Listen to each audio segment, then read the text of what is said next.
മികച്ച കാലാവസ്ഥയുള്ള ഒരു ദിവസം ബീച്ചിൽ വെയിൽ കായാൻ എത്തിയത് സുനാമി മുന്നറിയിപ്പെന്ന് കുപ്രസിദ്ധി നേടിയ ഓർ മത്സ്യം.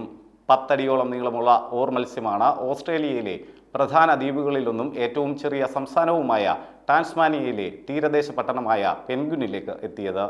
നായ്ക്കളുമായി നടക്കാനിറങ്ങിയ നാട്ടുകാരിൽ ഒരാളാണ് അപൂർവ മത്സ്യത്തെ കാണുന്നത്.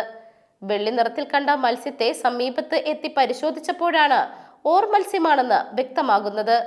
വലിയ കണ്ണുകളും വെള്ളി നിറത്തിലുള്ള നീണ്ട റിബൺ പോലുള്ള രൂപവും തലയിൽ കിരീടം പോലുള്ള ചിറകുകളും കൂടിയ മനോഹരമായ മത്സ്യത്തെയാണ് തീരത്തെത്തിയ നിലയിൽ കണ്ടെത്തിയത്. ഓർ മത്സ്യങ്ങളിൽ വിവിധ വിഭാഗങ്ങൾ ഉണ്ട് എങ്കിലും നിലവിൽ കണ്ടെത്തിയ 10 അടിയോളം നീളമുള്ള ഓർ മത്സ്യത്തെ വലിപ്പമേറിയ മത്സ്യത്തിന്റെ ഗണത്തിൽ ഉൾപ്പെടുത്താനാകുമെന്നാണ് മക്കാരി സർവകലാശാലയിലെ മത്സ്യവിദഗ്ധനായ പ്രൊഫസർ കുലം ബ്രൗൺ വിശദമാക്കുന്നത്. റിബൺ പോലെ നീളമുള്ള ഈ മത്സ്യത്തെ മെലിഞ്ഞ അവസ്ഥയിലാണ് കണ്ടെത്തിയത്. 30 അടിയോളം നീളം വെക്കുന്നവയാണ് ഓർ മത്സ്യങ്ങൾ. സമുദ്രോപരിതലത്തിൽ നിന്നും 1500 മീറ്റർ വരെ താഴ്ചയിൽ താമസമാക്കിയ ഇവ വളരെ അപൂർവമായിട്ടാണ് കടൽ തീരങ്ങളിലേക്ക് എത്താറുള്ളത്. ജാപ്പനീസ് ഐതിഹ്യമനുസരിച്ച് കടൽ ദൈവത്തിന്റെ വാഹകരാണ് ഓർ മത്സ്യം.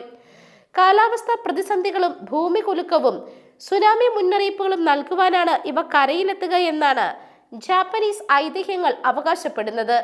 വിശ്വാസത്തിന് യാതൊരു ശാസ്ത്രീയ അടിത്തറയുമില്ല എങ്കിലും 2011 ഷുക്കുഷിമ ഭൂകമ്പത്തിനും പിന്നീടുണ്ടായ ഭൂകമ്പത്തിനും മുൻപ് ഓർ മത്സ്യങ്ങൾ തീരത്തടിഞ്ഞിരുന്നുവെന്നത് ഇവരുടെ വിശ്വാസത്തെ ഊട്ടിയുറപ്പിക്കാൻ കാരണമായിരുന്നു.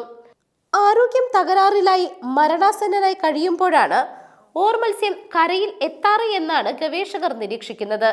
ഇതിനു മുൻപ് 1978 ഈ മേഖലയിൽ ഓർ മത്സ്യത്തെ കണ്ടെത്തിയതായി രേഖകളുള്ളത്. News desk Magnavision.